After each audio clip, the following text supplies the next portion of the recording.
Сәлем достар, сіздермен бірге This is Halal. Көріспегелі көп болды, сіздерді өте қатты сағындым. Міне жаздың ыстық күндері келіп жетті. Десертке не пісірсек екен деген ой келеді, солай емес пе? Себебі торт, пирожный, кремі бар нәрселер, ауыр нәрселер қазіргі кезде онша актуалды емес. Сондықтан сіздерге ірімшіктен жасалған бәліштің ең оңай тәсілін ұсынғым келіп тұр. Бірақ ол бәліш тек қана ірімшіктен ғана емес, сонымен қатар шабдалының қосылуымен болады. Дайын болсақ, онда кеттік. Қамырымызға керекті заттар: 1,5 стакан ұн, 150 грамм сары май, 100 грамм қант, 1 салым тұз, жарты шай қасығы қамыр қопсытқышы. Салмамызға керекті заттар: 400 грамм ірімшік, 100 грамм қант, жарты лимон цедрасы, 2 жұмыртқа, 3-4 шабдалы. Егер ірімшігіңіз үйдікі болатын болса, міндетті түрде блендермен өткізіп жіберіңіз. Себебі салмамыз біркелкі болу керек. Ең әуелі ірімшікті блендерден өткізіп, паста күйіне дейін жеткіземіз.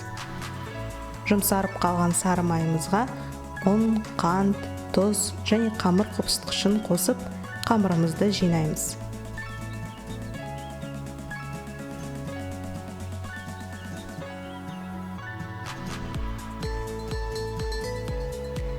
Дайын формамызға пергамент қағазын төсеп, шеттері 3-4 см болатындай қамырымызды орнатамыз.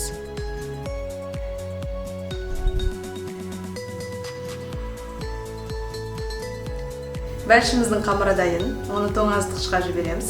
Ал дәл қазір біз ірімшікпен айналысайық. Ірімшікке қант қосып, жақсылап араластырып аламыз.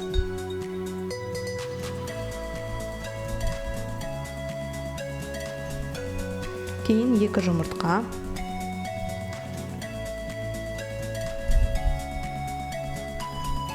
және лимон цедрасын,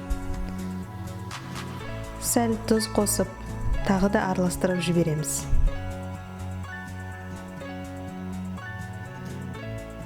Салмамыз крем тәрізді болу керек. Шабдаланы сүйектерінен тазартып,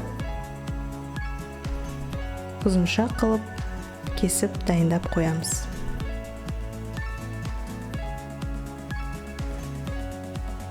Тоңазытқыштағы қамырымызға салмамызды әдемілеп саламыз да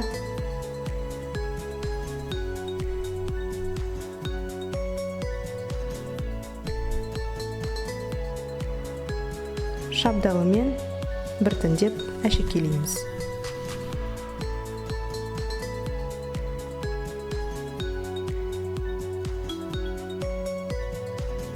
«180 градуспен 50 минуттай пешімізде бәлішімізді пісіреміз. Бәлішті жақсылап суытып алған соң ғана кескеніміз жөн, себебі ыстық күйінде салмамыз езіліп тұрады. Ал енді дәстүріміз бойынша дәмін көрейік.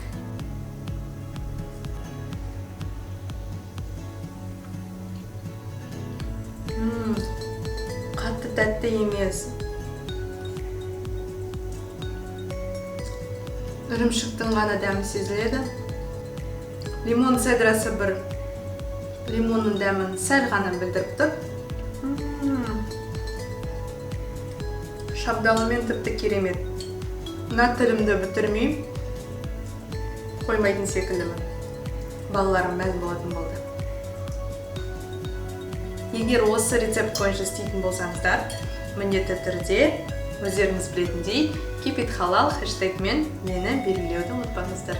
Бұл рецепт сіздерге ұнаған болса, міндетті түрде лайк қойып, достарыңызбен бөлісуді ұмытпаңыздар. Келесі кездескенше сау саламатты болыңыздар. Дайын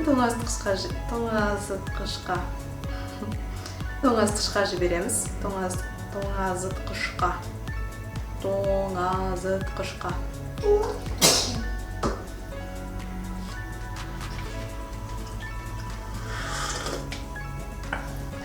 Абдурахман,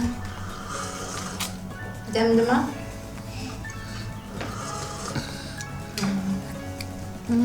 Қалай көрсетеді?